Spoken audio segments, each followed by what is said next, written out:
Well, there you go, guys. Outstanding. I got to give credit again to the great C. Matthews Jr. Shout out to C-Note. C-Note, I appreciate everything you did for me, man, throughout this series. And, you know, I kind of let that go as long as I possibly could because I got to be honest with you. Part of me doesn't want this to end. I've just had a really good time. And a lot of people write me after this show and talk about each week's episode. I get all kinds of things in the DM to discuss. There's so many diehards out there. You can see that. We're going to get into the numbers. I mean, just the numbers alone of what has been driven at HBO to see that they've even beaten this last episode, 8.2 million viewers. The Last of Us, overall, the 9 episodes, I believe, averaging 30.4 million as House of the Dragon comes in at 29 million. Looks like it's going to be one of HBO's biggest shows ever. What a great panel we have for you guys. Again, I wanted to just assemble some of the past folks we've had on the panel, the super fans. They are the ones that make their own videos. They do their own reviews of each week's show. They discuss it online on Twitter. They discuss it on their podcast, and they're here for you tonight. I'll do real quick introductions. BG, how you doing, buddy? Welcome back to the show. How you doing this evening? Hey, I'm doing good. Thanks for the invite. You know, I was on episode 1 of this, and yes. I think like 3 or 4. So good to be back for the last episode. I appreciate it, BG. And that was actually something I was really hoping when I sent the invite out to you that you could make it, because I wanted to have the guys. I had a couple guys that are on tonight that were here for week 1. The rest of you guys were week 2 and 3. And I got to be honest with you, I want to get the take, not only on episode 9, but the whole season. I want to get the season. That's why I kind of call it the season finale. But the great Jay Barry's with us, too. Jay, you know, all I do is take you away from gaming. My apologies up front. How you doing tonight? Nah, you good, man. You good. Nah, man. Yeah, I'm excited to talk about the season finale and the show in general. So I appreciate the invite, man. You know the vibes how we get down, and yeah, it's gonna be a good one, man. So make sure you guys hit the like button, share the stream out, Please, because I'm interested in listening to everybody's opinions about this show. You know what I mean? So let's get it. And there's a lot to talk about. And that being said, we're going to kind of get into it. And that's why the great Eric Jackson's with us. As you guys know him, I call him the voice of reason. Eric, you're on the show mainly because of one reason. You put people in check. So listen, there's a lot of talk. We're going to get into that. And that's going to happen when we get into season 2, right? We're going to talk a little bit about that. And BG's going to go off. I have a feeling BG might go off. When he goes off, you have to back him up because what he's going to say, I actually do agree with. I agree with him. So Eric, great. How you doing tonight, buddy? No, I'm doing good, man. Thanks for having me. Thanks for the invite. I think it's the third show we've done together so far, right? But no, I had to be there for the finale, man. Talk about this show, that we've got our feelings on. So yeah, that's right. Happy to be here, man.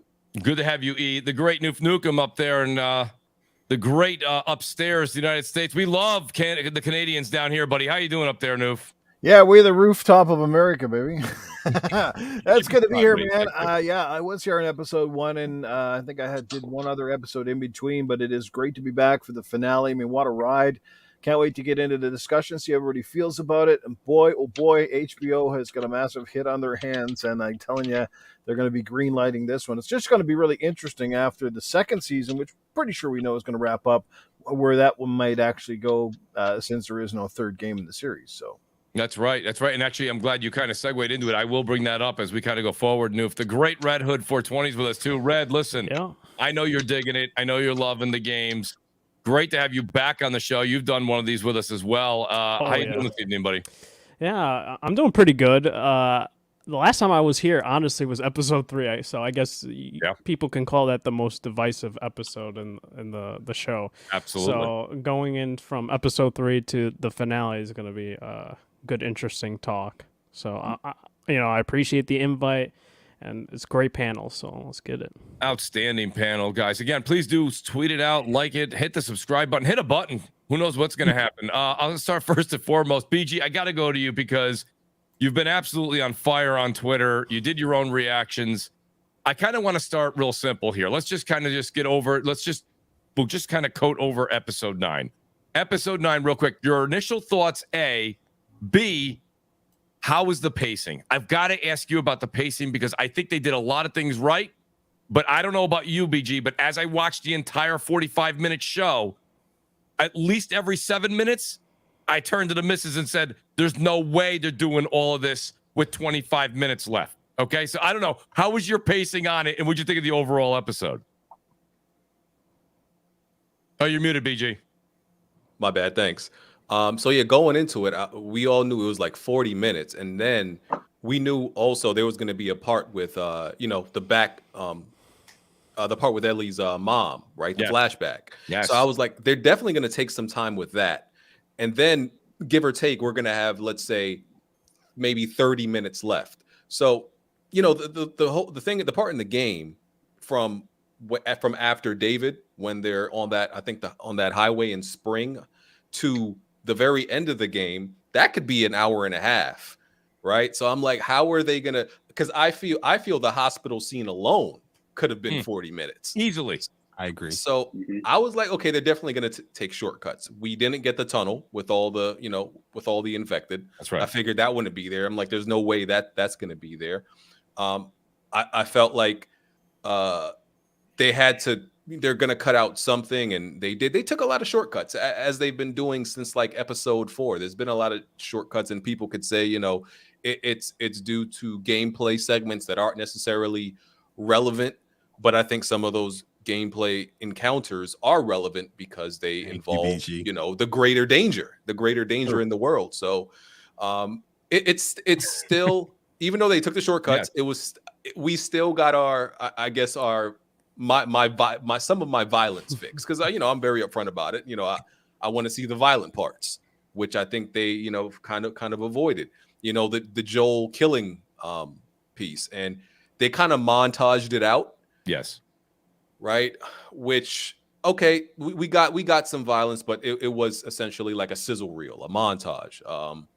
But they touched on, I guess, the necessary beats. But yeah, I do still feel like, a bit shortcut and a bit rushed overall the episode, but decent. All right, BG, outstanding overall synopsis of the show. Jay Barry, I see you nodding your head north to south, man. You're agreeing with him. What's the deal with this? Are you? I mean, BG laid out a couple of concerns. Do you have any, or you just love the show? I mean, yo, BG got me over here, feeling giggly and he tickled my fancies, man. Because finally, me and BG we agree on something. Me and BG we've been disagreeing for years, but I feel like we are on the same page when it comes to this show. First and foremost, I'm surprised this shit was on HBO. You know what I'm saying? Like this is definitely a regular cable TV show. Where like. We got what we wanted as far as when it comes to the hospital scene. You saw some of the killing, but they still doing that fade to black. That let me pan away from here. Like, no, man, we've been saving up for this. You guys been cutting off a whole bunch of stuff for the whole entire season. I want to see somebody's head get blown. I mean, we saw some of that. We did. So it's okay. But you asked about the pacing. I felt like the pacing overall in this TV show it felt rushed, in my opinion. You know what I mean? Like, even with this episode, I agree 100%. Like, yes, some of these things are gameplay, but one thing this show is missing for me is that punch as far as the survival aspect of what the game delivered. And I don't know how you can have episode 1 and 2 setting up the dangers, the fear of the infected around this world, and then throughout the rest of the show, these motherfuckers don't show up. You know what I mean? Like, you don't see them at all. There's nowhere to be found. You remember all the excuses people have been telling me? It's like, no, Jay Barry, they gotta be in the big cities where people are populated. These dudes went through a big city. They went through a whole sewage in the big city and then encountered not one. They went to a whole university, encountered any. Not in another big city with a hospital, all that stuff, and they still ain't encountered these infected. Where are the goddamn infected? But overall, before we get to that stuff, you know what I mean? Let's get on the positive side. I felt like the show, what needed to be executed, they executed it. So yeah, overall, this episode was very, very strong. I liked it a lot, but it just felt a little bit too rushed for me personally. I love the fact that Ellie is birthing Ellie. That Beautiful. was chef's kiss. Oh, they talked about it like that. The director interview thing afterwards. Yeah, I love that. One thing I did on purpose, Red Hood, is like when the show finished, I just cut it off. I don't want to hear the opinions. I watch all that stuff after. But I watched this one. I was like, yeah, that was perfect. You know what I mean? I like that. Incorporating Ashley Johnson. Pretty much Ellie. That's birthing Ellie, and this is what we wanted the show for, right?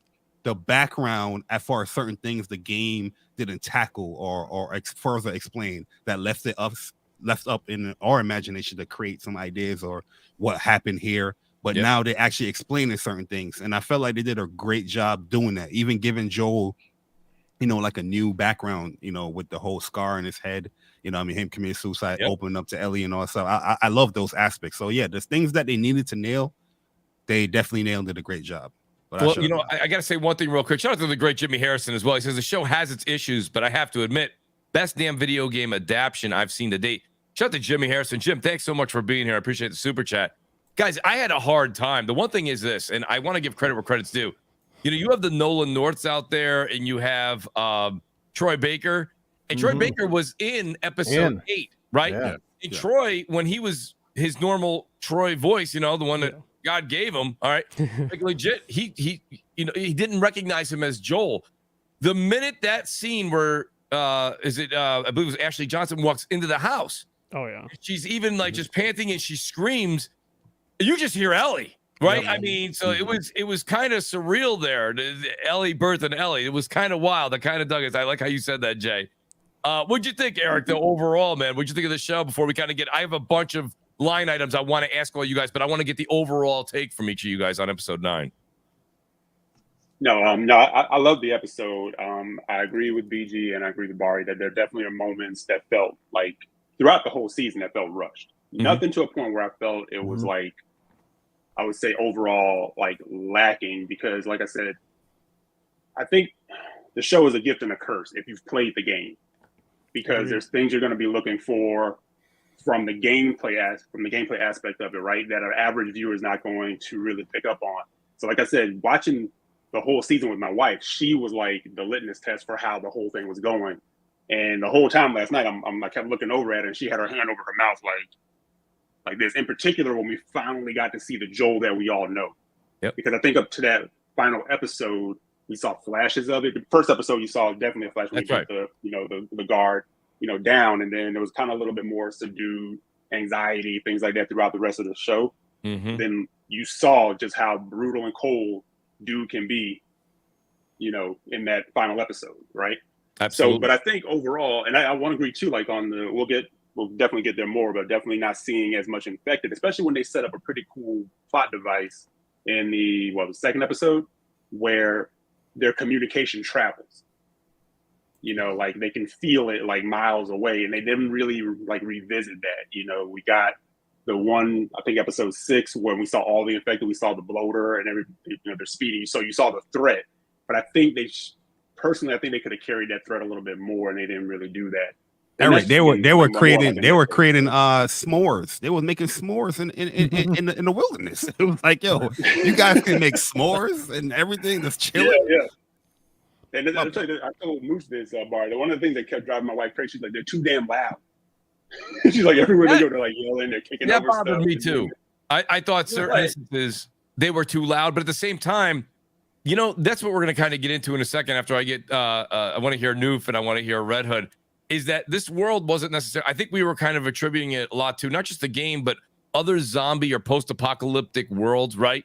And saying this world is definitely different. But Noof, what did you think when you saw episode 9 overall? And guys, by the way, I will be reading these super chats and putting your chats, your thoughts up on screen. Shout out to the Mag and Mary Wilcox, Scott Dove. I see you guys out there. Go ahead, Noof. No problem, man. Overall, a very fitting finale to a great show. I mean, overall, what is there to really complain about? I mean, I'm just honored, and I shouldn't say honored, but I mean, I'm just excited that finally a production company and a crew did a game like justice. Finally stayed true enough to the source material that it was recognizable to game fans. It felt like it was a homage to people who love the game instead of more or less an insult or a quick cash grab. Yeah, there's lots of things about the show that I think could have been better. Like, Pari's right, man. Like, where are the infected? They kept it to a minimum, and yet they talked about the big budgets of this show that were rivaling Game of Thrones. But yet at the same time, I'm like, well, where'd you spend the budget on? Was it renting the creeks or something? Because I don't know what they're doing here. Because it was a lot of walking and a lot of, bit of fighting and then talking and stuff like that. But I mean, I love the exploration of the characters. There's one little thing even in the final episode that I kind of giggled at, Mooch. I don't know if you caught on to it, but one thing that the Naughty Dog games have been notoriously for, moving the crates and pulling ladders. Yep. And then they did that little pit with the ladder where she goes and pulls it down. And I could only chuckle. I'm like, that's awesome. Because anybody's played the game, like that might seem like nothing to the average viewer, but I'm like, oh man, like, cause I'm in the game, you're always moving a crate or grabbing a ladder at some point or moving a plank across a building. You know what I mean? And I thought that was in there too, great. What? You mentioned the boost too. I'll give you a boost.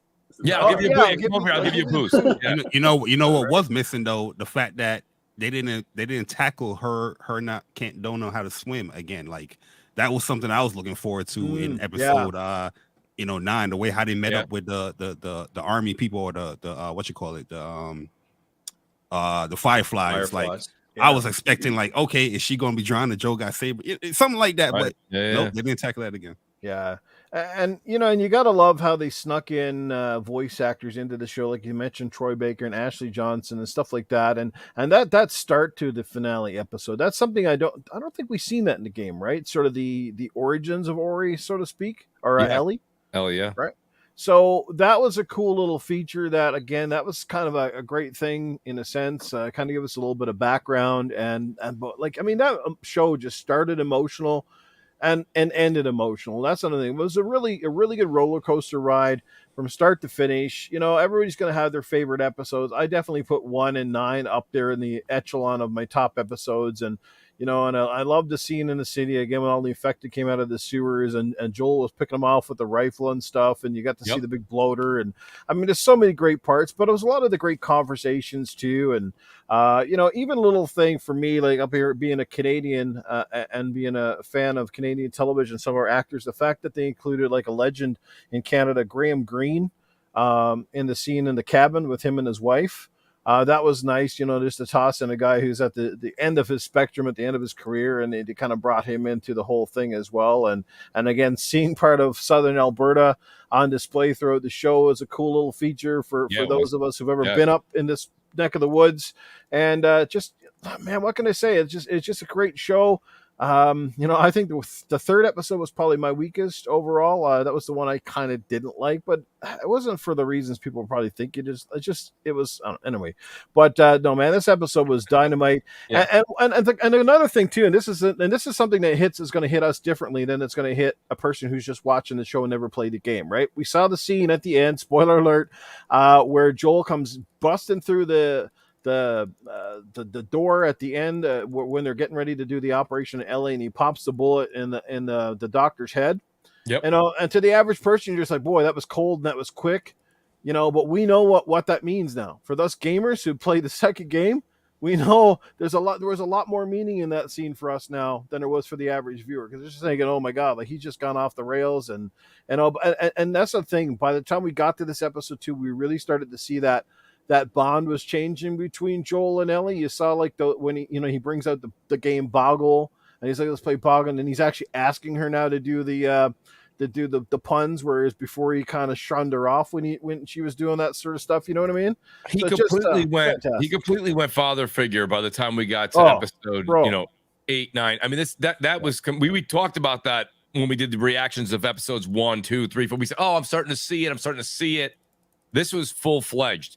No way around it. Shout out to the great Jimmy Harrison. Says, you know what, the hell with it. I'm going to play the game again. Jimmy, I recommend it. Why the hell not? Red Noof kind of threw a lot of volleyballs up there. To be honest with you, you can spike whichever one you want, buddy. Honestly, what do you think of episode 9? And was there really enough? Was there enough pacing? Was there enough story there? Did they cram it all in at the end? I mean, what'd you think? First, I wanted to say, because I know Noof mentioned the budget to supersede Game of Thrones. They were talking season 1. They weren't talking like seasons 2 through the final season or House of the Dragon. Absolutely not. You could tell from Game of Thrones season 1 to the House of the Dragon, way different budgets. Like one's really massive, but from the viewership, you can guarantee that it might have the same budget as House of the Dragon because of like even beating the concurrent numbers. But going into episode 9, there's a lot of things I liked. Like Jay Barry mentioned the suicide thing. That was a interesting thing to go about, and it makes sense in the previous episode when he mentioned like the person missed him. And seeing the voice actors into the game, like Ashley did incredible, and Laura Bailey was in the episode as one of the nurses, which was dope to see. And also seeing like explanations going on, which when it came to Ellie's like birth, where the umbilical cord was still attached when she was bit, and that was a dope thing to like kind of get. This is how she became immune, which we didn't get that in the games at all. And also seeing and shout out to I think Dom the Bomb or whatever, he's like big into like Naughty Dog stuff. And he showed a frame which I didn't see, and then I rewatched, was Abby was actually in the episode, and you saw her braid, and she like literally like for a split second like left when Joe was starting to kill people. She runs out of the hospital. Exactly. So that was a cool thing to see, and potentially kind of like we find out that his explanation for like the rating stuff, which was actually a good thing to know. Because in the game, they didn't really say. He was like, we left. There was no cure. But now it kind of like throws a wrench, because when she goes, like she sees like what, like the hospital or like people dead and stuff like that. Whereas like in this show, he basically says like, the Raiders killed everybody basically. So it'll be interesting how they tackle that in season 2, because in the game for part 2, like she goes there and sees everything. Like, see, this is something I'm still struggling with, and BG, that's why I really was excited. You and Eric have both mentioned that you're enjoying this show with your better half, and neither of your wives have played the game, if I'm not wrong. And that's where I have a question right now for you guys. I'll start with BG first. You know, BG, for this entire series was a love letter to the gamers. Okay, I mean, we can have our gripes and say they left this out or that out. This show played to the game almost to a T. Almost. Of course, there's a couple caveats we can get into where it didn't. But hear me out. I've always been trying to watch this, thinking about the people that have not played the game. And I'm wondering, do they feel like these 9 episodes, especially some of them being 43 minutes, 45 minutes, 57 minutes? We only had a couple that were over an hour or an hour. So, BG, when it came down to it, did the missus enjoy the show? Did she feel like there was aspects of the story missing? Or was it done enough to where anybody who has never even heard of these games or PlayStation, would they be able to enjoy it? Because the numbers on HBO are showing people loved it. And it can't be just the hardcore gamers showing these numbers, right?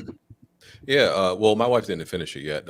She's she still has to catch up, but yeah, no, it doesn't bother her at all. Okay. I do have a coworker who hasn't played the game. Funny enough, like when we're in this like the morning meetings or whatever, that's the first thing people, the 3 women on my team talk about, and one is like a woman in her 50s, and the other one is in their 40s and 30s, and they're more excited to talk about it than I am. They obviously haven't played the game. One of them is like she's literally went and looked up what happens in the game in part 2. That's how much the show has a hook in her. She's went and looked it up and everything. But from their perspective, they tell me, yeah, they don't have nothing to compare it to. So they think everything is, smooth sailing, the pacing and everything like that. They can't see anything really wrong. Other than based on their own opinions, they have nothing to put it up against. So it doesn't really bother them. Yeah. Yeah, and I guess that's kind of the way to look at it. And I'd rather hear it from your point of view, like I said, because I just everyone in my house that's watching it has at least experienced watching me play the game, several times, as everybody on this panel probably already has. So like they already know. So I don't feel like I can ask that question. What about you, Eric? Is it the same thing? Are you and the missus enjoying the show? I know you're enjoying it, but that's also because you've got the history, you've got the you got the encyclopedia on this already done. So I mean, is the missus enjoying this? Was the story told at a clip that was enough? I feel like somebody who was watching this might have felt a little underwhelmed at the end of this. No, it's actually like the opposite. Like my wife is like the first to bail on a show if she feels like the pacing is off, or if she feels it's just not really like holding like her attention. And there was like never like any of that like at all. Like and she would have like questions for me and want to know like how did this thing kind of like go, or did that part happen in the game? And I think for every part that they kind of like removed as us watching it as gamers, I think they added things like you said, like Ellie's birth, and and Joel explaining like his scar and stuff like that. I think the lore and world building that they added in all like made sense. So I think that's where they're captivating us, as people who play through the game and throwing in those little extra surprises and added things to keep us intrigued. But I think anybody who's not played the game sees it from a whole different perspective, So like, because I have like a couple of friends who've been watching it too, who never played the games at all. And, they'll hit me up and we'll talk for like an hour. They want to know like some backstory and some, things. And actually like, well, what does this lead? What happens next? I said, I honestly can't tell you. I said, because what they've been kind of doing, which is great, is when you think they might go a certain way, they kind of don't. Like even though what's going to unfold and some of the things that may happen, they've been kind of good about keeping that intrigue. So for season 2, I have no idea which way they may go with that. Well, I personally think they might flesh it out. So you said it, Eric, and that's something that I believe Neil. Guys, correct me on the panel too if I'm wrong, but I believe Neil he's been in multiple interviews in the past 48 hours, right? And he's legitimate said that I think season 2 is going to slightly divert away from some of the game story. It may just take a bit of a right turn here or there. Shout out to Jeffrey Rivers. He says it's a more streamlined, concise version of the story, like the Lord of the Rings versus the books. I believe that's what he means by that. One complements the other. Pardon me. Depending on how you like to consume your entertainment, you might prefer one over the other. Jeffrey, I completely understand that. Jay, what do you think when you hear what Eric's saying, what BG's saying? was there enough of that story told to somebody who's never played the game? And also, I got to ask you the question, because you always like, was it something, because this is something that Neil Druckmann just does, right? Even in Uncharted, Nolan North made a cameo. Okay, so we had Jeffrey Pierce, pardon me. We had Ashley Johnson. We had Troy Baker make these appearances. Do you get to a point like, okay, now wait a minute. Are we putting everybody in the game in there? You know what I mean? Did that kind of annoy you a bit, or did you think that was a nice calling card to the game itself? Oh no, I love when they do cameos like that. It's no different than like in the Hulk movies. They had like what's the name, Lou Ferrigno, you know, playing as like the security guy or one of the dudes. I think that's cool. You know what I mean? That's like a throwback or tribute, you know, giving acknowledgement. Yeah, tribute, giving acknowledgement to the actors. But as far as the whole you know, people that never seen the show before, I gotta say, I'm sorry, Mooch. Respectfully, I don't give a fuck if you ain't seen the show. You know what I mean? Because I can never speak on that perspective, because I played the game for hundreds and hundreds of hours. You know what I mean? I played every single version of these games, so I can never really give that perspective as far as how do you think the people that never played it feel. That one person I know that never played the game, my homegirl, I told her to go watch it. She packed that shit up by episode 2. She was like, I'm good. You know what I mean? But overall, like I said, I could just never give that perspective. I can understand some of the things that they changed about it. Yes. But still, I'm still coming from, you know, the gamer perspective. You know, the last super chat was said about it's like the Lord of the Rings, the book and the movie that complement each other. Yes. Absolutely not. Because anybody that read the book, they're gonna know, you know, you're gonna feel a certain way as far as like, exactly. Oh, they left this out, they left this out. You know what I mean? The same thing with the Harry Potter stuff too. Exactly. That's what I wanted to mention, is like the same thing with also Song of Ice and Fire compared to Game of Thrones. There are people that do not like that show because they cut a lot of stuff out. They didn't include certain characters. And that's usually how it goes. It's like the source material will always be infinitely better than what 100%. The adaptation is going to be. And like adaptations are not bad.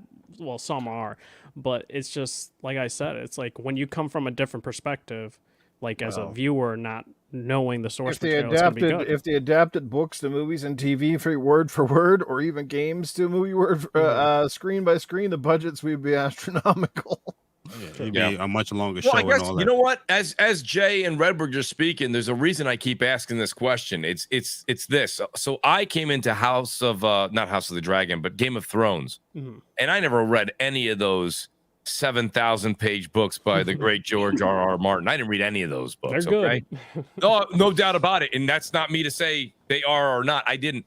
So someone like myself who was sitting there, and we used to get like a group together, like a bunch of us that were friends, we're all getting together on Sunday nights, made like a big meal out of it, right? Watch the show, good drink, good discussion afterwards. I'm sitting there with at least half the crowd that read the books, and I didn't. And I kind of felt like... And they always gave it a side eye, I'm pretty sure. Right. That's what happened with me with Game of Thrones. It was like... They enjoy it, but it was like, hey, the books is better. They're all you know what I mean? telling me, they're like, oh, in the books this happened, and you'll never see that because then this happened, and this person's like story was way better than the hour we got. Right, and I get that, but what about now all of us? Okay, the game is essentially the books, so we've got the background. Even though in episode 9 we got a little bit more about Joel than we did in the game, we got a little bit more about Ellie than we did in the game. Kind of counters my point, but when it comes to the other, we knew who Frank was. We knew who Bill and Bill's town was.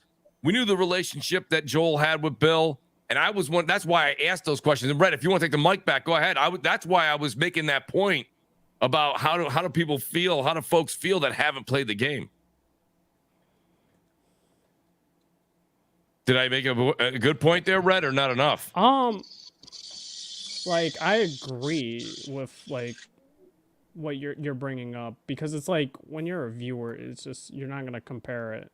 That's what concerned me about the audience staying so large. The numbers kept growing week after week, and I was saying, okay, I know why this. And I agree with that. I agree with that, Mooch, because it's like I have friends that watch the show and family, and they love it. So it's like that's great. I can't go be like, hey, go play the game. They're probably never going to play the game. Correct. So it's like when you're coming in seeing the original source material, I guess you're like looking at it under like a microscopic lens, and like you're gonna critique it more than a regular reviewer would. Like, and that's usually how it goes with adaptations. They're gonna cut some things out, and like one of the things like Bari mentioned is like the infected, and I felt like it was very intentional what they did, because it feels like the story beats that they included with the infected are the most important story beats. Like with Tess, oh well, no, the Tess thing was a bit different. They changed that because of Fedra. So like, I would say including that, and also including Sam and Henry, right? As well as like the beginning outbreak. So that's what it seems like that they were. Who do you think came to watch this show every week? The new people, like, or the gamers? Like, you know what I'm saying? Like, who's watching this show? I don't know what the percentage would be. I would like to see the data for that, but it does look like there's always an increase each week, and each and every week, right? Yeah, there was an increase, and I'm actually going to try and look up the numbers here. Shout out to the great Zuby Tech, who always provides all those numbers. Here they are right here. Episode 1, just to run real quick. 4.7, then 5.7, 6.4, 7.5, 11.6. Which was a 3-day, the 3-day weekend. That was the Super Bowl weekend, right? Yeah. Correct. And then it was 7.8, 7.7, 8.1, 8.2. Just to give you guys an idea. So to answer your question, Jay Bari, I would honestly say that it's the gamers are there religiously, but you had more of the interested third-party casual doesn't play games tuning in more and more and more each week. Maybe that was the propaganda. That's why also whenever we talk about subscription services and people are like, oh, well, it works for this. It's easier to get somebody. Red just said it himself. He's got a bunch of people that he knows have loved this series, will never probably play the game. Playing the game and enjoying this series is two different worlds, depending on how do you like to enjoy your entertainment medium. You know what I'm trying to say? But you know, games are not consumed like movies and television. Consumed the same way. You just sit on your couch, or you go to a theater and watch it that way. It's not the same as being engaged for 45 to 60 hours. It's just not the same. It's not. Just like reading books. Like reading books is not consumed the same way as movies. Exactly. And it's just a whole different 100%. Thing, you know. But books are probably closer to how games are consumed in the amount of time that they can take you, you know, to get through, depending on what you're reading or what you're playing, you know. So it's a whole different vibe. But put that book on easy. Easy mode books. Put it. Get the audio. Honestly, Autofile, like the Audible, like get Morgan Freeman to read that. Get Morgan Freeman to read that book to you. Easy mode. Exactly. There you go. Yeah. You know, I kind of wonder. Go ahead. Good. I'm sorry. No, go ahead, Mooch. I just wanted to make a good point. Mamba makes a point. He says, Mooch, that 8.2 was also during the Oscars. Yeah. So let's be honest. That was a triumph right there in itself.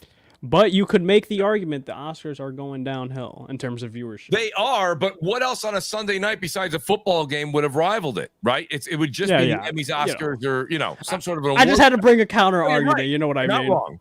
You're not wrong, Red. All they had to bring was Will Smith back there, and we want to see what Will gonna do this year. What you gonna do next? Yes, exactly. No, that's great. So I gotta go. I'll go ahead. Noobstat here. So I'll go back to the beginning here. BG, I'll ask you real quick. So now we're talking about season 2 real quick. I want to get into this. They're promising more infected. So they've heard the complaints. They know that we want to see more of that. But is this world, in fact, a different place? Like, I thought Walking Dead started to drop off once they focused only on the humans. I thought the first 3 to 4 seasons where the infected, the zombies, were a threat was a big part of its success. In this here, we're already seeing tremendous success, and they barely had any resistance at all from the infected. So do you need to see more infected in season 2?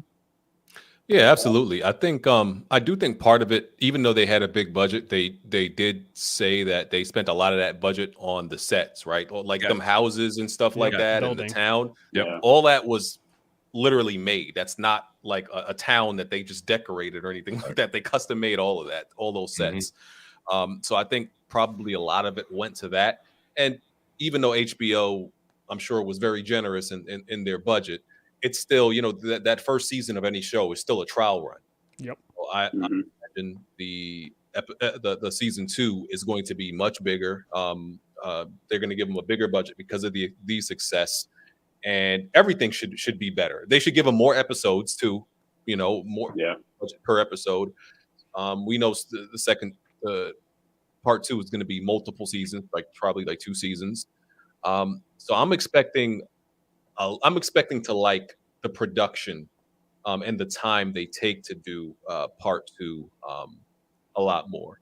And I'm interested, you know, in seeing. I'm interested to see the public reception to part 2 a lot more, also, because as we know, part 1, what happens is a lot more safer and in somewhat of a happy story, right? Yes, but I want to see, you know, because gamers, obviously, a lot of gamers didn't take it well. So I'm interested to see how a lot of people who watch, how they take it, and I do think they're going to change. They're going to make it a little bit more digestible for people. I don't know. I don't know. I think the same thing is going to happen, but maybe they change when it happens. That's right? true. Exactly. Yeah, maybe the incident that will remain nameless right now doesn't happen till the 4th, 5th, or 6th episode. Yeah, because people are saying, oh, they can't do that to Pedro Pascal, and you know they've done it already. Technically, freaking they did it already. Game of Thrones. So exactly, they did it already. But but there's an argument that he wasn't that Pedro Pascal yet, like his, you know, because he's done Mandalorian since then, and now he's, you know, so he wasn't. Oh, he was also that terrible villain in Wonder Woman, but that wasn't his fault. But he's became bigger since then. Like I wasn't really familiar with him, like his work before Game of Thrones. I don't even know what he was in before that. But he's much bigger now. Yeah. So. Absolutely. So, okay. So we talked Pedro Pascal. I love, you know, this has been, I got to thank, this is an amazing, let me just take a second here to say thanks to the chat for being here. This is what happens when you have a talented panel like that I have on tonight. These guys literally just kind of roll out the next topic that I want to talk about. We just talked about Pedro Pascal, what we think we're going to see from him in season 2. So I don't know where these rumors started from, but Bari, what is going on? I mean, there was people saying Bella Ramsey may not be back. And then Neil Druckmann said, the only way she's not back is if she won't come back. So apparently Bella Ramsey will be Ellie as we go into season 2. Listen, I'm going to tell you right now, I don't have a problem with that. I thought she nailed that character. Short of Ashley Johnson doing a cameo, she sounds like Ellie to me when I close my eyes. Sounds just like the character. But what'd you think, Jay? I mean, Jay, do you think that Bella Ramsey, is she in line for possibly an Emmy? Is she worth it to come back? I mean, do you want to see her back for season 2? Yeah, I like Bella Ramsey a lot. I felt like I went into the show with a little bit of, like, you know, worry, just due to she not really looking like Ellie. Right. But yeah, she nailed Ellie. Like how she portrayed Ellie was spot on. Characteristics, you know, the mannerisms, you know, how she speak is very, very spot on. So yeah, I'm for her for season 2. Hopefully she grow a little bit taller or something like that, you know. But I don't think so. I don't think so. Jay, you're holding on too much hope there, man. It's over. Oh, my bad. No, but she's like 20 already. She's 20. Oh, really? Yeah. But I wanted to mention way earlier, BG. You brought it up in your interview with Colin. By the way, great interview. Thank you. And you brought up the whole build thing though, like, and I agree with that. And I'm like, I kind of like when you see Ellie from like the first game and going into part 2, you know, she's taller, she looks a bit different. Whereas like Bella, I don't feel like will transition well. Don't get me wrong, like she's great in terms of mannerisms, the way she speaks. But it's like I kind of wish that they'll have her in the flashback scenes for part 2 and then get a older actress. That could be it though. Because there's going to be a lot of flashbacks there's a lot of flashbacks in part 2, but having them split up part 2 in 2 seasons, that's what I kind of wanted for the first season or the first part of the you know, the show. So I think it's smart that they're doing that because part 2 of The Last of Us is a much bigger game than part 1. You know what I mean? There's a lot of segments that you're going through. You're telling 2 sides of different stories. So yeah, I can see that making a lot of sense. Did they say that they was going to promise more infected with that, or that's something that, you know, we're I did see that. Oh, they were like Neil was having a bunch of interviews. I would assume so. Okay. Yeah, I mean, it was said. I shame on me. I generally keep on all the tabs open. I'll have all the articles. I didn't do that today. I just figured that a lot of his quotes have just been aired on Twitter over and over again. That was one of them. You know what's funny about season 2? I feel like, you know how gamers felt about part 2 when, you know, what happened to Joel? I think the same thing gonna happen with a TV show, man. It's gonna be worse because all these new people that don't know the game, you know what I mean? Like, now it's they like know the Glenn effect, right, Jay Vari? Like, yeah, what happened with Glenn and Walking Dead, that caused such an outcry, which I don't know if that affect viewership number. It might have. I don't have the data to say that, but like that's what I remember. Mooch, did you not like remember the huge outcry when Glenn? We're gonna be reliving that. It wasn't killing the characters in The Walking Dead that destroyed the show. It was the fact that the show got very stagnant after season 7. I agree with that. Well, that point. You know what? I was talking about that death particularly that people had. In all fairness to what Red's saying, and Red, I know you agree with Noof. I gotta say though. Losing Glenn when that happened in Walking Dead, I can sit here and say, okay, that didn't majorly impact the show, but we had lost 2 characters in that one episode, and then we lost Abraham as well, and then on top of that, you have a situation where then main characters were dropping like flies. You do have to be careful, and I think that Neil knows this too, which is why I think BG and Jay's point of maybe what's going to happen is going to happen later in season 2. Because let's not kid ourselves. Pedro Pascal is now a household name, okay, from Mandalorian, even in that bad WW, whatever, the Wonder Woman, whatever it was, right? Yeah. But now, he's doing this. He's in that movie. The thing is, Mooch, they can off him quick, but you still have him through the flashbacks. That's true. This is true. I mean? So he will remain. He will remain. They kind of got lucky on that one there. I was gonna say, I'm wondering, and it's just me speculating, but I'm kind of wondering if we're going to get some of that time in between part 1 and part 2 where that rift was developed between Ellie and Joel. Because we kind of come in and we're picking up on that as she's older. You can tell that there's definitely fallout of what happened, the end of part 1. But I wonder, with the way they've kind of fleshed some other things out, I think this is also like a chance for Neil and Craig to kind of like, flex a bit. And like BG said, they're definitely going to get the budget. They're definitely going to get the time. So I'm also wondering if they flesh some of that out, maybe that's how they start working and aging up, Ellie a little bit before they go into like season 3. And I kind of can see them stretching Pedro out to that thing kind of building up and maybe even bringing in some Abby flashback type stuff or story build up going into season 3. So y'all right, Bella Ramsey is like 20. Oh shit! I thought she was way younger than that. I know people mention like she looks older. I see it, and she looks. Yeah. Well, here's the thing, though. Shout out to this Meezy here. He says something here, and BG. I don't know how you're going to sound off because this is going to come up. They're going to step away from the game eventually. So he says, you guys got to get this out of your head that they're going to follow the game exactly. Joel is not going to die right away. In season 2, he will probably even buy it till season 3. So listen, forget what Desmeezy's making a point. I'm not saying you have to run with his point, but what happens to the gaming community and everyone that we podcast with, that we talk to, and just what you see on social media, what's going to happen when Neil and company do step away from the story that we know? What if 2 really takes a right turn? Well, I just saw a post from IGN. I think they interviewed him too. He said he's not changing the story.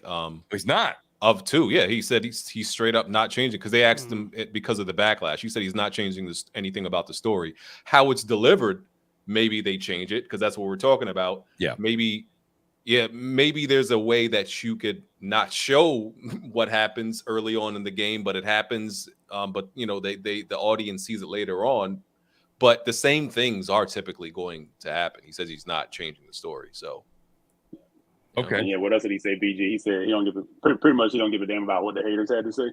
Yeah, he said he doesn't care straight up. At the end of the day, when it comes to this season, yes, they changed. Like BG said, they changed certain things up, but they still kept tried and true to what the story is. So I don't think they're gonna do that with season 2 or even season 3. Like, we already know that part 2 of the game is going to be 2 seasons, so I don't think they're going to really deviate so much as far as the story beats, but let's add a few additions here and there.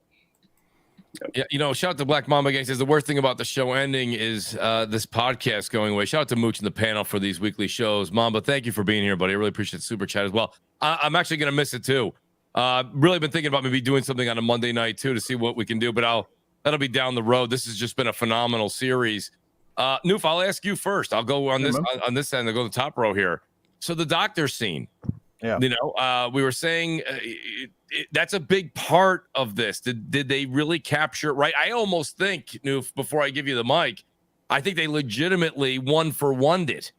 Yeah. I don't think that they didn't add anything, they didn't take anything away. I mean, it was legitimately the scene from the game.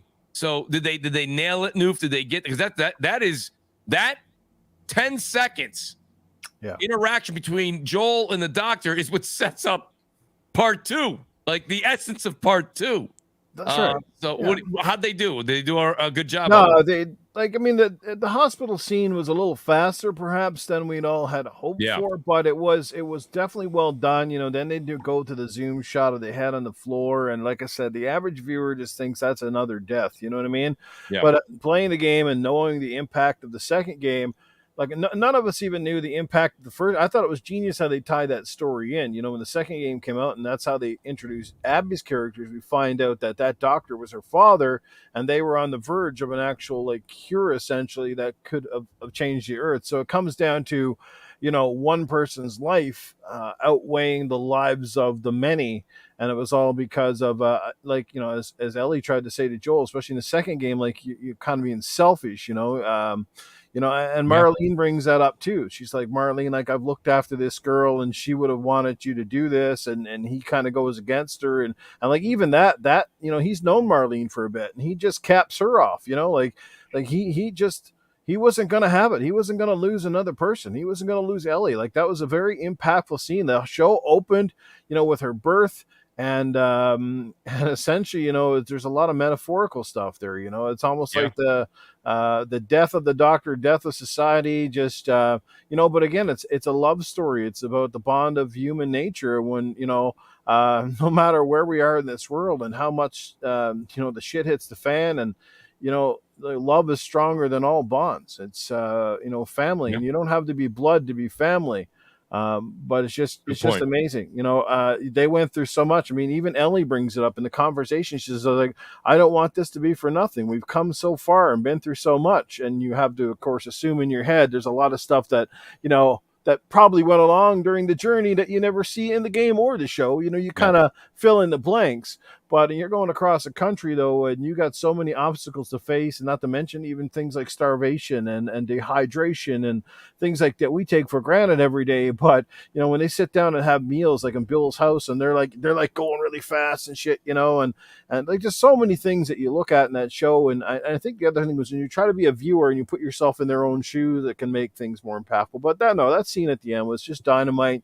It really sets it up. Again, the average viewer who's not in tune with the game is looking at it and probably looking at it entirely different than we are. Now it's going to come to how is this going to play out when season 2 rolls? How are they going to introduce Abby? I agree with the guys here. I don't think they're going to just, you know, up and just get rid of Joel right away. I think they're going to have some in between stuff here, perhaps fill in some blanks to make sure that Pedro kind of stays as welcome, because I think they're probably also going to the fans, like, who are fans of the show now, probably like, geez, if we kill him like really early, are we going to have a backlash here?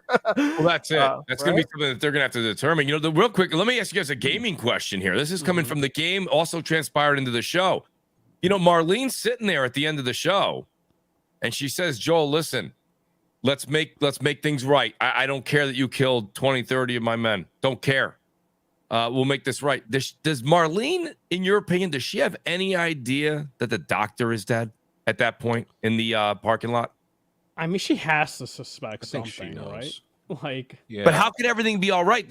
This is a situation in a post-apocalyptic world where you don't just go to the hospital down the road, right? So if the doctor is dead, that doesn't necessarily transpire to Ellie coming back up the stairs to moving on to stage B.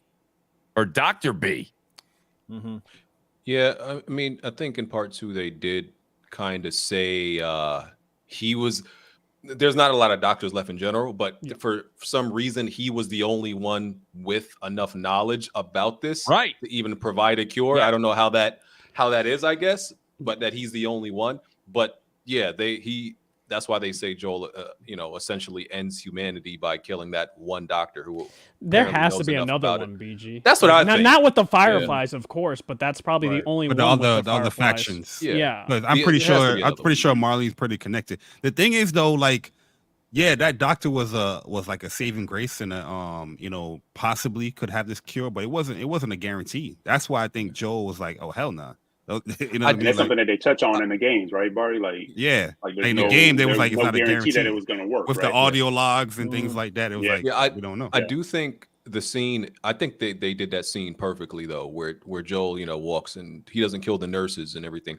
And as y'all mentioned, one of the nurses was Laura Bailey. So just like the scene where Ashley Johnson gives birth to Ellie, Laura Bailey watched her father die. Essentially in that scene too, so that was okay. I like that. Was kind of cool too. Very cool. And the way Joel killed him, I can tell they're going to do a scene in the second season where they flash back to that and where they tell the audience who that person was, because Joel killed him in a way like he's nobody, like he's just pop, you're dead. No, you're a nobody. You're just a random character, but. To you, he was nobody. To Abby, he was everything, and that's going to be the big thing they play off. You just killed this random doctor like he was just an irrelevant being. BG, I'm not going to lie. When I played, I have to tap my memory banks, right? But when I played The Last of Us the first time through, that doctor didn't mean nothing to me either. Yeah, we all did that. Yeah, right? They gave you that feeling last night. They gave that back to you, like in watching it. It's just sort of like he meant nothing. But then none of us even thought about it. Right. I think in the game we could off the nurses too. I'm not too sure, but you can. Okay. But the great debate continues on. Like you have your people who feel Joel was wrong, and then you have your people who felt Joel was right. So I wonder I would love to know how the average viewer who never played the games feels about it. Because I'll tell you, like my wife, she's like, I don't have a problem with what he did. Okay. Right. Okay. Yeah, that like, conversation is coming back. From 2013, everybody was just talking about it. It's reliving itself again as far as who's right. A lot of people saying Joel's evil and dark. And that's what I said, Bar. I said, babe, I said, Joel ain't a good dude. She's like, I don't have a problem with what he did. I'm like, okay. And I wanted to mention this because I've been seeing on Twitter people like, oh, they framed it to make him look even worse. And I was like in the show, in the game, and I'm like, it seemed very similar. Like Joel, of course, is feeling like he's protecting his own daughter. And like it's the same thing with the show. So I get confused because people on this mentality, like, oh, they're just making him look worse in the show in order to justify his death in season 2. Like I'm just confused by that logic, because it's like you either are in the belief that what he's doing is right or you're not. Like I'm just confused by that. I think he was worse in the game because in the show, in that hospital, what did he kill? Maybe 10 fireflies. And in the game, we killed 40 in that hospital. Easy. Like, Yeah. When dude put the gun down, like, I'm surrendered, and Joe's like, whatever. Pop. Yeah, which was good. Now, I think it's the Marlene scene, which, it's still, that's the same scene in the game, but just seeing it in actual, like, live action, it probably hit people more because it's like, I'm sorry, she's begging for a life and all. It's like, nope, you just chase me. Boom. Yeah, you're just going to come after me. Yeah. And Marlene has enough history with Joel. She knows about Tommy. She may not know where Tommy is, but she'll find Tommy. She's connected. She's connected. Yeah. Now, and they didn't tell this to Joel. I mean, right? They didn't tell him, like, he knew he was bringing her to a hospital. It's not like he didn't know the destination, but they obviously weren't up front with him, like, because he had no idea that they were literally going to, end her life. I'm sure he thought she was going to go in. They're going to do some tests or something, draw some blood, and away you go. But when he found out, like, she's under and he goes, like, cordyceps are in the brain, right? You're going to remove that stuff. You can see, like, it just clicked on him, like, oh shit, she's going to die. And it was just, you could see that degeneration of his character that, but it was, again, it was all for love. It just the trauma of losing his daughter. Like I said, it's so interesting how, like I said, it's that first episode, he loses his daughter in that dramatic scene. And then, of course, like I said, he's on the verge of losing Ellie here. So you kind of open the show with sort of that theme, and you kind of end it on that sort of theme, Do you guys think that, were we told in the game, the idea behind the vaccination or the process that they were going to go through? Did they get into the No, actual I don't cordyceps? think so, Because did they? I don't remember that part in the game. Well, no, they did. talked about the brain Yeah. thing. The but brain, they yeah. didn't- Yeah. They didn't They talk would, about they it. would have to. They would have to like. I know they would have to cut her brain or Extract. get some Yeah, extract extract. certain thing from her brain. Same thing Yeah. like how they did with the TV show. Because it's growing in her brain, so they would need to extract it to, Make the see if they can make a cure. Reverse engineer. In the terms of reverse engineering, though, BG, what you're saying basically is they would have to make it so that they would be able to inject that vaccine into folks, and then it would also then populate our brain, right? And Yeah. but what it's doing is that why when she's bit, what it does is it's already tells the virus that it's already been infected, not to spread. Is that? Yeah. Am I kind of Yeah. catching? I watched the episode twice, and I got to be honest with you, No, I think you were right. It's last just part. basically it fools the virus, and, Yeah. and then it just doesn't Mhm. spread. They explained the it more in the cordyceps show than they did in the game. The game, Yeah. they just said like, Yeah. "Oh, it's a mutation." Yeah. Right. That's what I said. I thought they did a little bit more in the show. Yeah, because the show, the setup is different. It's not like spores or anything like it. They had the whole cordyceps, analogies and things like that, which they really ain't, use again. But it's it's all good. Mhm. Yeah. Now, so wait, so BG, I gotta say, I've been trying to get this out. You tweeted it out. It was the tweet that caught my eye last night out of everybody's when you said, violence has arrived or something. I'm paraphrasing. When you finally saw Joel act like Joel. So, did they? The thing is first of all, did episode 9 capture that essence? I know your tweet said it did, but did it capture it? And do you think we're gonna start season 2 with the Joel from the hospital? Are we still gonna see that mayhem? Yeah, I just, violence is a big theme in The Last of Us, and I just don't think there was, enough of it. Yeah. It's a big theme. That's one of the reasons we assumed they were going with HBO versus anybody else, because you can show as much violence as possible on that platform. Exactly. That's right. Exactly. So I do think season 2 they're gonna shy away from it less and show it more. I would hope. Part 2 is a much more violent game than 1, with all type of people dying in various ways. So I hope they embrace it. Just fall, right into it. Don't do the cutaways, the fade to blacks and the pan away. I hope they don't do that anymore. They just really embrace it. Yeah, Eric, we want to see the Jay. Ghiblis all on the goddamn wall and floor. You know what I'm saying? Right. That's the thing, you guys. We said this on week 1. We kind of carried it through each one of these reactions. Is that because HBO got this? We thought. I thought. I won't speak for you guys, but I know we agreed. I really, really thought we were going to see a lot of gore, some some outrageous stuff. And again, AMC on cable showed more gruesome, shit than I seen on HBO. So I was a little bit taken back by that. I got to ask another question just because we are doing a 1-to-1 here. Eric, what'd you think of the giraffe scene? They nail it? Oh yeah. It had the vibe. That scene holds like When the music hit, I was like, Right. you got me. Yeah. right. I was like, Jay, that scene holds so much weight with gamers.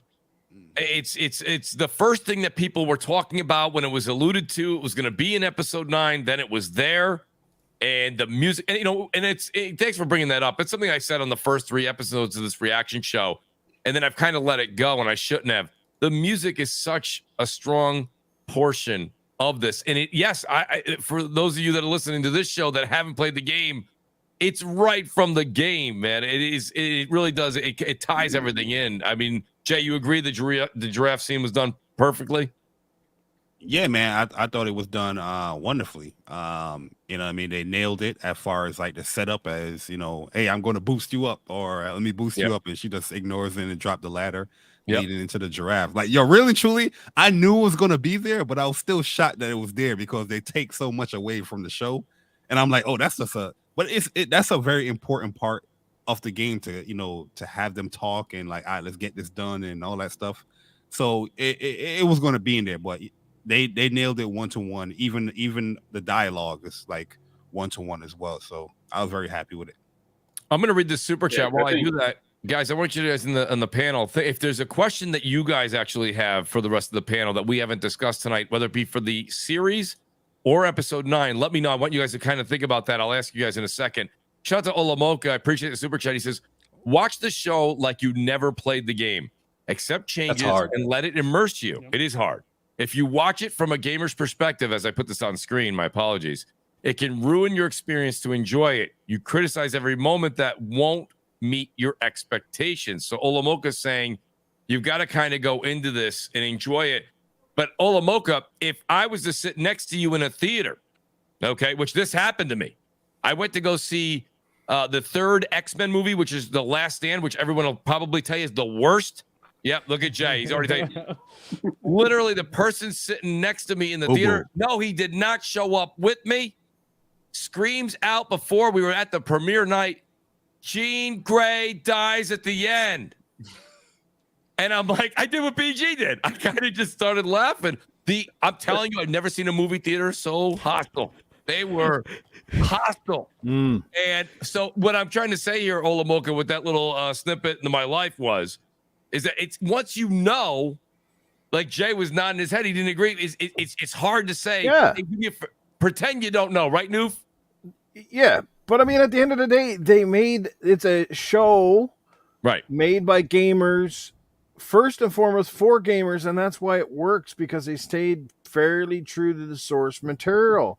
You know what I mean? And this is why most of us are praising the show, because a lot of times we'd be sitting here literally dog shit tearing this thing apart.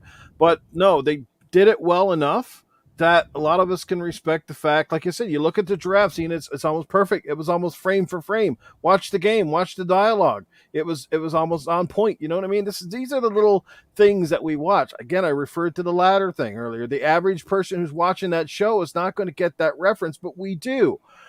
This is what I'm saying, and this is why this show is succeeding, where other video game adaptations have failed, because other ones just refuse to kind of stay true to the source material. Again, this is where I'm concerned about the Gears of War TV show on Netflix. First of all, it's Netflix. Second of all, like I've said a billion times, I would have Cliffy B on that set as a creative director. I don't care about the current directors, because they didn't build the game. But if you're going to do it right, do it by the man who created the franchise, the guy who knows better than the guys over at Coalition, right? Bring him in, have him as the creative consultant, and make sure it looks right, feels right, and stays true to the original stories. Don't even get into the whole Kate and all this crap where the fifth game is gone. Got to be the original Emulsion stuff. Like, I'm off on another tangent, but I'm just saying, look, The Last of Us works for us because it's a great adaptation. For the TV show viewers, they're going to like it because, this is the trend right now. These apocalyptic zombie, infected kind of shows are a big rage. They've been for a long time. And again, it's capitalizing on the success of other shows, essentially, like The Walking Dead. I mean, perhaps if The Walking Dead wasn't as big as it was, perhaps The Last of Us TV show wouldn't exist either. But I think people are kind of like, let's strike while the iron's hot. The audiences keep craving it. We found a great partner with HBO who could do the sort of violence and the realism to a certain degree that some other networks cannot do. Like I said, and having, again, Neil Druckmann and that crowd on set to kind of go, yeah, we're going to let this pass. You're going to, like I said, you got to make concessions, right? It can't be script for script, because some things don't work for TV or movies like they do for games and vice versa. But he's keeping it true enough, like I said, that most of us can walk away feeling, yeah, they're doing the character, and that's the thing. You got to do characters justice first, beyond anything else. Even the special effects, you got to get the characters right. The actors have to embody what they give us, and then from there, you just kind of follow into the scripts. My thing is that I want to ask Hola. That's my guy. Hola Moko. That's my guy right there. Why don't we have that same logic or application where you just said, like, to any other movie or TV show, video game adaptation? Right. Everybody be like, yo, Resident Evil is hot garbage. Why is that? You know what I mean? It's not even remotely close. Exactly. But we don't have that, what, stop thinking about the game. The closest one they had was the last Resident Evil movie was the closest they had to, like, the actual game, but then it was a low budget Resident Evil, and it was just kind of crap. You know what I mean? A lot of these video game adaptations is just bad. What you call it? There was the Monster Hunter one. Oh, dude, same dude. The thing is, they have the same right? production crew, the same director, and that's her The actress is what was it? Her husband's like the director of all those films. Assassin's Creed Paul Anderson. Yeah. The one thing that makes you got The the Last Halo of Us TV show. Halo know? TV show. I mean, that Exactly. Yeah, Eric. too many liberties, right? Right? The one thing that makes that's the exactly it. Last It's of Us like, TV you know, show really good is the fact that it did implement those video game moments where us that's watching it was like, good, good on them. We're talking about the giraffes. You think any of the new people that's watching this show talking about the giraffes and how they petting it and feeding it? No, they're not gonna talk about it. It's like, all right, giraffe was in the goddamn show. There was a giraffe there, yeah. Hey, I always found it interesting. I'm sorry, I'm gonna say people like to say, well, The Last of Us isn't that great because all it is the road. And I'm like, okay, and the road is Lone Wolf and Cub. It's like these stories they're inspired by like other media. Exactly. But I think where you have like The Last of Us, I think the reason that it's working because we can nitpick and we can say, okay, I wish they would have done that, but at the end of it, the story is still strong. And it stands on its own. And that's why even now, you have people, you can bring up The Last of Us 2 on the timeline on Twitter, and people, it sparks a whole debate again. Like people lose it because that's what true art is supposed to do. You can love it, you can hate it, but it should spark a good conversation no matter what. That's right. The Last of Us, for whatever reason, always does that. Across the board. Except episode 3, we packing that up. Go Yo, shout out to Blaze 4K. Appreciate you stopping by. He goes, BG, you got the eyeball tracker on. I don't know if is that an inside joke, BG? I'm not sure. Oh no, I got it off. That's the NVIDIA eyeball thing where it always makes you look at the camera. The AI makes you look like you're possessed by a demon, BG. Yeah, pretty much. This NVIDIA thing that Jay Barry's got too in the background, I gotta check that out, man. Yeah, I'm using it. It's gonna. That's nice. I mean, it looked like a green screen. He's like, Mooch, it ain't a green screen. He's like, that's a legit it. All right, so here's a question for you guys because this is a world question in the game and in the show. Where and why are the infected not chasing or eating animals like the giraffe? And I'm not trying to pick on the giraffe. It's just there's a flock of them, right? I don't even know what a ton of giraffe are called. We'll just call them a flock, whatever. They're heading out. They were congregating in that little look like soccer area within the city, but there was ways in and out of there. Do the infected not have a desire to attack animals? I think they do because remember in the game that like they have to hide the deer with David and Ellie, so like the infected don't like go after it. Okay, yes. I don't know about the giraffe thing the though. blood. That's a big like. It is kind of, I guess. And like, in, why didn't they? In part 2, they when they go in that supermarket, there was a moose that was eaten, but I don't know why they don't go after him more. It seems to like just be very seldom. So I don't know the explanation. I guess it's a plot hole, maybe. So we were having this conversation last night. Like I said, a lot of people that I watched Last of Us with are also big Walking Dead fans. Like in The Walking Dead, animals were victims as well. Like if your horse was, wasn't able to run away from the herd. We saw a bunch of different animals get taken over by the herd in Walking Dead. I didn't see that so much. BG makes a point with the moose. We have certain instances. Could it be that those animals eat a lot of the cordyceps vegetation, so hence technically maybe infected in a certain way? Well, but the thing is that throws about the David and Ellie scene when they have to hide the deer because if not, they're going to eat it and infect it, and then they wouldn't be able to eat the meat. Right. I think they all good. The infected ain't there anyway. I don't know what affected that. Yeah, but Ellie was infected at birth, so that's part of the reason. So maybe animals that were sort of born at birth or something may have a different type of, like a genetic code essentially that they sense. It might be different as opposed to ones that weren't. They're just like regular humans. They weren't infected prior to, so they're just like running prey. You know what I mean? I see what you mean. Now I'm getting animals are too evolved. Humans are easy. We're dumb and stupid. We're the easy targets. You take them over. Exactly. So I got to ask you because we didn't do a reactions episode to 8, and I won't keep you guys here to go through the entire 8. But I do want to ask you guys. Ryan Landis, by the way, shout out to Ryan. Always here every week. Always at Crossfire too. I appreciate you, Ryan. He says, Mooch, you got to talk about 8 just for a second. Let's talk about what really mattered. Let's talk about David for a second. We can kind of dive into a bit of Troy Baker's part, but I mean that was definitely a side character. What did you guys think? How was the actor overall? And you guys can chime in. What do you guys think of the actor overall? And how did they handle that entire fight between Ellie and David? Was it done to your expertise? Did you say it was thumbs up or they kind of missed the mark? I thought it was interesting. Like they kind of went the religious angle with him, which I don't feel like maybe they did in the game. It's been a while, but like it was interesting. Like it's kind of like a cult mentality that they're following David. So it was an interesting like aspect they kind of like tackled, which I guess can kind of set up for season 2 with the I forgot the factions, but you know, like the Seraphites, exactly. Oh, okay, yeah. Like episode 8, I felt like it's one of the best episodes in my opinion. Where they nailed a lot of stuff. Even the fight scene, yeah, with Ellie and David. Like I like that. Like the video game, we know you're not going to have that 1-to-1. You're not going to be throwing a bottle and stabbing a man 3 times. But it made sense as far as how the fire started. Like she tried to throw the thing at him, and the fire started there. I was like, yeah, this is a great new adaptation. You're doing something that the video game did, but you're doing it in a different way, and it worked. We was all questioning, and especially leading up to chapter 8. Episode 8 was like, yo, are they even going to have this interrogation scene in here? And they did it. And I lost my shit. I was like, yes, finally, man. Like, yo, we seeing Joel. Yo, like, I even held back from my review of doing episode 8, even though I loved it, because I wanted to see episode 9 and to see like, all right, is it going to really show Joel? And yeah, like it correlates even better now. Now that they nailed it with 9.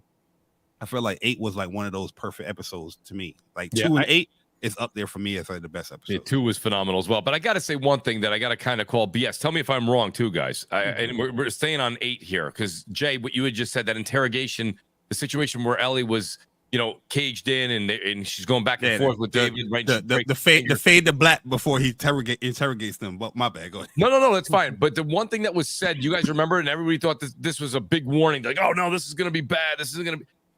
You had Pedro Pascal and I believe Bella. I don't want to put Bella in there. I know Pedro said I didn't watch anything on the game. I never played the game. I didn't look at research the Joel character. I'm going to make Joel my own. After watching 9 episodes, like I'll speak for Bella first here. Like when she turns around and she's like, Ellie, and he's like, what? And she's like, it was Ellie that broke your effing finger. Okay, my point being is her tone. The pauses between the words, everything was from the game. I mean, I'm almost telling you, you could play the game, play that scene, pause it, then play that scene on HBO, pause it. It's almost letter for letter, word for word, breath for breath. So when we heard Pedro and I believe Bell said, we didn't play the game, we didn't really look at it that way. We want to kind of play our own versions of it. I would say at some point in time, they had some reference material to at least the cinematic part of the game. Would you guys agree with that? I mean, it was too eerily similar to say, I've never seen that scene before. Yeah, I agree. Yeah, or it could just been Neil Druckmann guiding them, which is why, like Noof said, for Gears of War, they should have somebody like Cliffy to guide them. Because, the person who made the game and who knows all these characters should be the one guiding them. So it could have been him. Okay, that's a good point. So you're saying they didn't have to necessarily research it. If you have him on set, or in certain cases he was directing, he would be able to express that creative part to them. Okay, that's something, because that kind of got me. But what'd you think, Red? What'd you think of episode 8? I got to ask you, because 8 we didn't get a chance to do a reactions last week, and I did promise the audience that we would kind of touch on it. Was 8? Did 8 hit your standards? Was it? It was up there for me. Jay Barry loved it. Yeah, it was pretty good. I wanted to like piggyback off Jay Barry. It was like, oh, will they do the interrogation scene? Because they kind of like kind of hinted at it, and I think it was, I'm trying to think, episode 6 when they're like in the cabin with the 2 people, and then like I mark the spot right here, and then like it's like, oh yeah, I already marked the spot, and so they did the 2 people, like, so I was like, oh, I was like, are they just not gonna do it in episode 8? But then they did it, so I was a little worried there, but I was like, okay, they actually did that, because I wanted, like, it makes sense for them to show it, to show the viewer the lengths of what Jill will do in order to protect Ellie. And that was like a really good thing that they showed. And like overall, I thought it was great. It was like David, of course, sounded creepy, looked creepy, and like overall, I think like everything was great. And like pacing wise too. Like I thought it was good. I thought 8's pacing was very good, actually. I thought it was one of the better ones. I felt like they covered a lot of what happened in David's camp, and all of that went down very well. The conversation when they're kind of sitting there waiting for Troy Baker's character to come back with the medicine, all of that. I was actually surprised. I mean, I remember the game. You as the Ellie and David fight is transpiring in the game, Joel is now coming through and having that fight. Remember, he has that fight with certain infected and certain of David's men that are out there, out in the snow, the storm. This world ain't dangerous, Mooch. He can just, just cruise all over. You know what I mean? In the snow, no infected, no nothing. Marlene asked him in episode 9. She goes, "How did you guys survive? Like I lost all my guys, but you guys, how'd you do it?" Easy No peasy. I think I had a director. It was easy. Yeah. Even that's a good point that you brought up too. 'Cause I think that's what you're probably alluding to with the whole animals. Like they just killed the deer, and like even the smell of blood, like no infected was attracted there in the beginning, right? Which is kind of weird. Like even when they was looking for Ellie, you know what I mean? Like they have no worry in the world about any infected. They're just like, all right, let's go, guys. Pack your guns on up and let's go. I do like the inclusion in the show. I think they should have put this in the game. The dogs can smell the flesh of somebody who's infected. I really like that inclusion. Yes, yeah, that's cool. Yeah, we saw that at Tommy's place, right? But right before, Yep, that is definitely that. Did you guys have? I know, like I said, you guys have done reviews. You guys have tweeted out a bunch of things. Is there anything that you would think that we didn't really kind of touch on, whether it be the series or it was the finale? Is there anything that you guys wanted to kind of ask the panel yourselves? What I do is I go through, and every episode I enjoy it the first time I watch through. Then I take some notes the second time. I only got a chance to watch it twice. A lot of the episodes I watched 3 before we did this, and I really get a couple of questions down. Is there anything that was kind of? I want to ask everybody here something, Mooch. I apologize. You know what I mean? I want to, now that the season is done, right? How do you really feel about episode 3? Was it that important to have that thing for 50 minutes showcasing this couple that is dead in the world? No. No. They could have done without that thing, and nobody would be any worse to wear.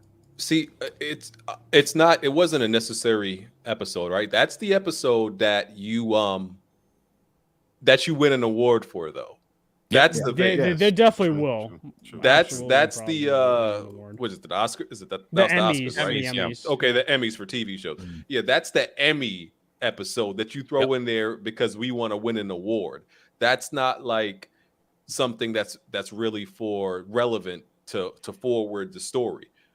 Yeah. You know, I agree because you saw the critics, right, BG? Like they were like, it wasn't just a 5-minute flashback showing what happened between the two. Like the whole episode was almost the whole two, just falling in love with each other. And yeah, it was an emotional episode. It was a roller coaster of things, and you saw the bond between these two guys and kind of what life could be like, if you have a segregated place and you're not constantly under threat of stuff. But and Bill, who's like super armed to the teeth and all that stuff, right? But a great actor there too, by the way. But it just felt, I don't know, again, it just felt like it was a little too long and a little unnecessary. I don't think they needed to go that deep in, but like I said, that's the kind of stuff that opens eyes and draws a different crowd. And awards. You're right.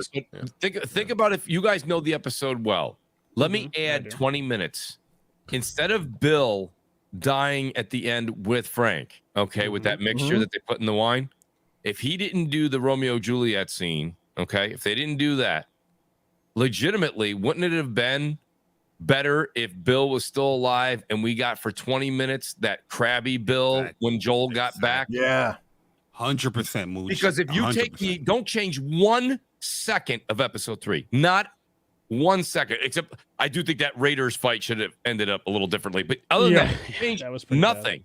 But add 20 minutes to the end of that sarcasm between Ellie meeting Bill for the first time, Bill giving shit to Joel, and then also hearing Bill curse out Frank a little bit, right? The way he did when he found him in the game hanging. Like, that was crazy, right? Like, so I'm just saying, I think that was a very good episode. I just wish that they added that 15 to 20 minutes and didn't kill Bill.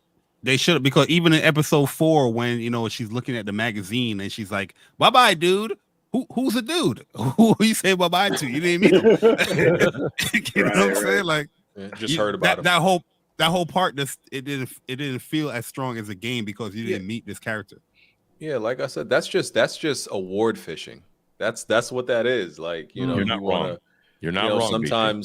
Sometimes artists, like they'll create a song that's just for like to get nominated at the Grammys. So that's a Grammy winner right there. But it's not like something that your fans necessarily want, but that's the one to get nominated. So that's because that episode is so different from every other episode. It's clear what their intentions were. Do you think they'll do it in season 2, BG? Another episode, something like that?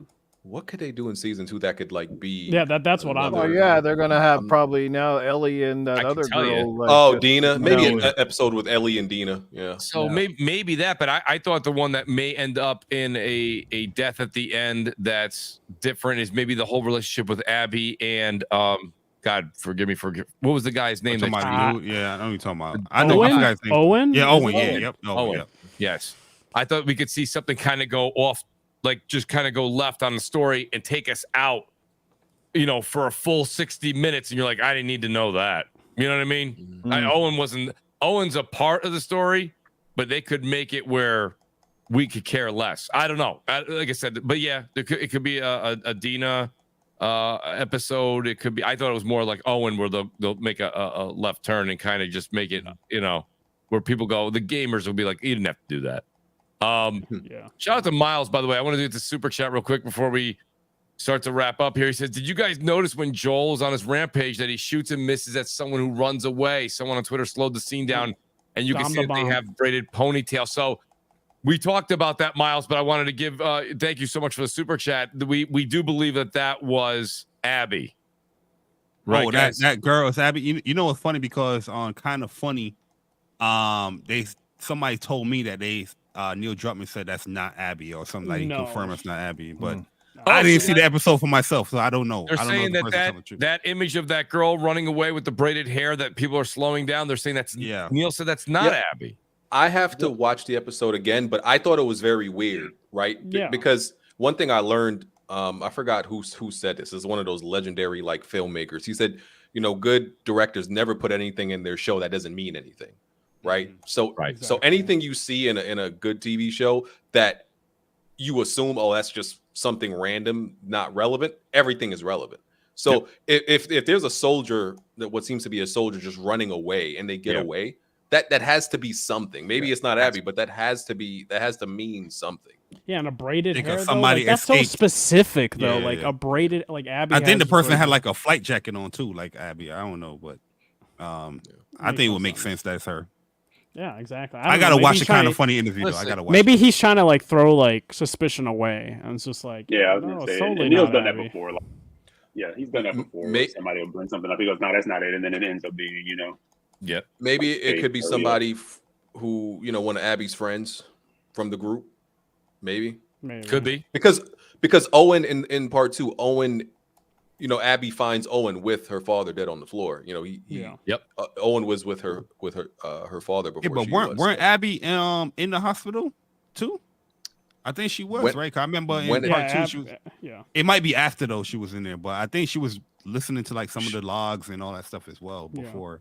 She was. I don't know if it was at the exact time when Joel was doing all the killing, but it was soon after because I don't know. Yeah. No, BG makes a point.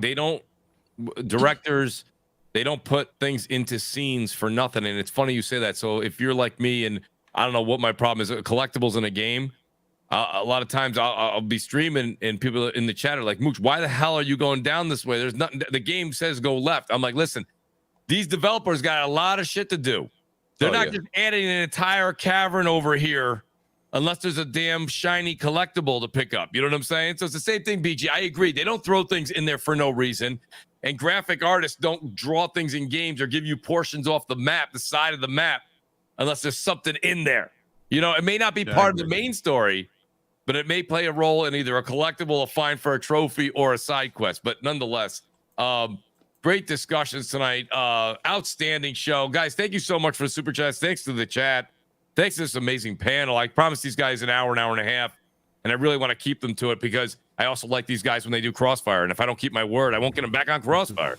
I'll go in reverse order here and say shout out to Red Hood 420. Red, always great to have you, buddy. Looking forward to your return to Crossfire at some point as well. Oh, yeah.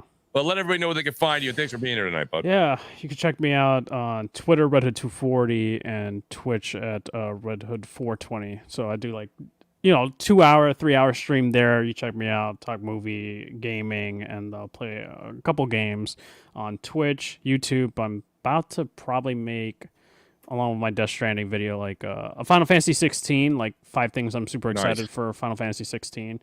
And I might do some theories on 16 as well, coming down the pipeline.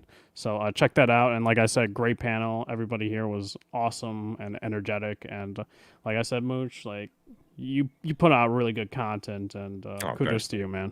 No, I appreciate that, man. Honestly, the content is only as good as the panel. You guys are outstanding. You guys make the show what it is. So thank you, Red. I appreciate that. Sheffield Sphere hits us with a last second here. Super Chat says, the real question is, are they going to let the momentum slip away and show anything for factions? Our trigger fingers are getting itchy. There's nobody who wants factions 2. I would, if he was not on the show tonight, I would start saying it was me, but it is BG. BG's probably the person that wants factions more than I do. BG, you still don't think we're getting it in 23, which when I saw you tweet that, it broke my heart, man. Yeah, I think I think we see it at the show whatever that show is going to be, and whenever it is, I do think we see it at that show, but I think we get it early next year. Yeah, that's just what I think. It could be. It's either that or it's going to be late fall. Jay Barry doesn't like either of those. Jay, you think we're going to see factions this year? Oh man, I don't know, man. I don't know. You think PlayStation? I really don't know. You think PlayStation First Party is going to have anything that comes after or before Spider-Man this fall? I think if I don't know, I really don't know, yo. I would want factions I would be cool with something in the fall or holiday time to come out, but. Yo, they've been so sparse with the information. I think we gotta wait till June or something like that now. Yeah, I don't know, May, man. something like that. May, June. I really can't tell you. To be honest, I just don't know. No, we don't know. We don't. It's a great question, though. I appreciate that from the great Sheffield Sphere. The great Noof Nukem. Noof, thanks for being here tonight, buddy. Outstanding to have you here as well. I know that on Fridays and the weekends our schedules don't line up, but listen. Monday, Friday, you got to get your Noof Nukem fill. So, Noof, thanks for being here, buddy. Let everybody know where they can find you, and I appreciate your time. Yeah, man, I appreciate being here. It's been an honor, and it's been dynamite to be a part of this, The Last of Us TV show. I mean, 9 episodes gone already. Where does the time go, right? It feels like it just started, and here we are wrapping it up. Let's hope that production is on schedule and this second season gets out sooner than later, but I got a feeling it's going to be a long wait, but it'll give me a chance to go back and rewatch it and hopefully pick up on maybe some things I missed. But outside of that, yes, when I'm not hanging up with you, Mooch, and these incredible cast of characters on this panel, you can find me on Good Morning Xbox, which is Sunday mornings, 9 a.m. Eastern and 7 a.m. Mountain Time. And then on Thursday nights, I hang out with a guy named KY Bob on Game Set Live. That goes down at 9 p.m. Eastern Time, 7 p.m. Mountain Time. So catch me there and streaming sometimes on Tuesday nights. And I'm looking forward to getting back to playing some more Hogwarts Legacy, Horizon Call of the Mountain, and some other great games. But thanks for having me again. It's been an honor. Great to have you, man. And great point you made. Where'd those 9 weeks go? My God, it feels like just yesterday we were just starting this up. The great Eric Jackson, the voice of reason. Eric, thank you for taking time out too, buddy. We've had you on the show quite a few times. Always great to get your take. Always love your points. And I just can't say thank you enough. Let everybody know where they can find you, buddy. And I look forward to podcasting with you real soon. No, absolutely, man. Again, thank you for the invite. It's been fun doing this series with you. So yeah, hopefully season 2 won't take forever, but you know how that's going to go. It'll be a while before we see it. Absolutely. But no, great panel. It's been great sitting here kicking it with you guys tonight. All fans of The Last of Us. So yeah, it's been real cool. So I appreciate it, man. Hopefully I can make Crossfire soon. Listen, E, unfortunately, I'm going to be bothering you in the DMs. It's just what we do. Right? You know, what can I do? What we do, man. I'm a mooch. You know, it is what it is. I appreciate it, E. Thank you, buddy. I look forward to talking to you again real soon. The great Jay Barry as well. Jay, nonstop show after show after show. I don't even know how you get your gaming in. Everybody wants to get a Jay Barry conversation struck up. Jay, great to have you here, man. Great whoops on Saturday morning as well as usual. So I want to say shout out to you in persona. But Jay, let everybody know where they can find you. And you know, I'll always be knocking on that door, bothering you to come on the podcast again real soon. As you should, man. Absolutely, man. Nah, man. Great episode, guys. It was fun talking to you guys and hearing, you know, difference of opinions here. You know, overall, I think we all like the Last of Us TV show, but you know, it is cool to, you know, criticize or have any like gripes or anything like that with the show. It's okay, you know, as long as you overall like it, it's still cool. Okay, guys, it's okay, it's fine, it's okay. We're getting a season 2, guys. Don't worry about it. You know what I mean? I gotta remind people because they be in my DMs, they be upset, man. You know what I mean? But yeah, you can catch me, Jay Barry, here on YouTube, JBarry_ on Twitter. And yeah, I do a podcast with my bro Persona called What's Up PlayStation Podcast every Saturday, 11 a.m. Eastern Time, where you can catch us there as well, man. But yeah, Mooch, you know the vibes, how we get down, man. We got to hold it down for New York. Yes, sir. So, you know, don't be afraid to ask, man. But if I can't make it, I can't make it. But if I'm here, you already know. That's what I'm talking about. Shout out to, you know, shout out to Persona, shout out to you, shout out to BG as well. Listen, I was going to actually start a show. They forgot about East Coast gamers. You know, we went for the entire length of Last Generation. It was just West Coast this, West Coast. They don't even say EST no more. They're calling shows with Pacific time. Yeah. The ball drops here, folks. The ball drops here first, guys. Let's not forget. The great BG was with us too. Broken Games. BG, thanks for being here tonight, buddy. Great weapon wheel as well last night, 5:45 p.m. Eastern time. Great show you put on. Great content on the channel. And I got to be honest with you, as great as your YouTube is, if people aren't following you on Twitter, I don't know what the hell they're waiting for. I love the hot take. So, BG, thanks for being here tonight, buddy, and let people know where they can find you. Yeah, follow me on Twitter, Broken Games HDR, same thing, YouTube channel, Weapon Wheel Podcast, as you said, is Sunday. Appreciate being on here, you know, always been a good conversation about The Last of Us. Thank you, BG. I appreciate it. And guys, like I said, we'll do something on Monday night soon. I do hope to be getting my Twitch streaming up and running again. We will be here. So Friday night, 7 p.m. Eastern time. Go ahead and hit the like button, hit the subscribe button on the way out. And I appreciate the panel, the chat. Thanks again for the super chats. And yeah, if you haven't played the game, do us all a favor and yourself. Go and play The Last of Us. Guys, enjoy your night. We'll take you out with a little bit of music. Again, from the great Cino Matthews Jr., the man himself, outstanding musician. And I appreciate all the time and attention he's given to this show. Guys, enjoy your night and good night.